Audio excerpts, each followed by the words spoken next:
और अब आपको बताएं कि अलकादर यूनिवर्सिटी रिकवर फंड मुंतकली केस में इमरान खान से तफ्तीश सवालनामा भेजने पर पीटीआई क़यादत फट पड़ी। चौधरी फवाद कहते हैं कि नैब को की अरबों की जायदाद से कोई दिलचस्पी नहीं, पसमानदा इलाके में यूनिवर्सिटी बनाना जुर्म करार दे दिया।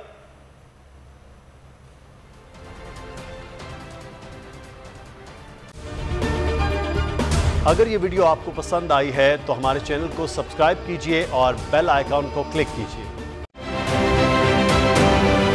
आप ये समझें, ये जो हक है ना, हक पे खड़े रहना और हक को बोलना, ये दूर से लगता है तन्हा हो गए लोग। आप खान साहब को देखें, तन्हा दिखाई देने, सारी जमातें मिलकर उनके खिलाफ हैं, लेकिन आज भी पाकिस्तान की आवाम उस हक की आवाज़ के पीछे जो है 80% से ज़्यादा आवाम उनके साथ है। सेम एग्जैक्टली इसी तरीके से बोल की कहानी है भाई, बिल्कुल अलग आपको तन्हा दिखाई देगा, हर जगह आपको खड़ा हुआ नजर आएगा, हटेगा नहीं किसी चीज़ से। और उसके साथ भी 80% आवाम अगर आज आप देखें तो उसे बोल दिख रही है।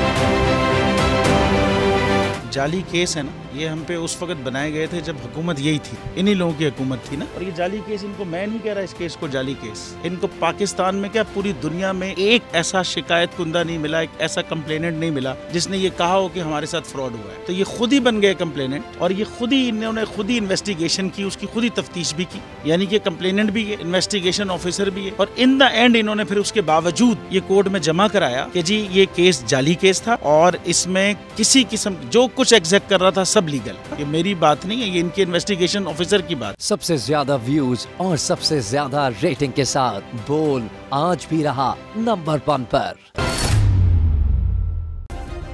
सब्सक्राइब करें और बेल दबाएं ताकि कोई खबर रह न जाए।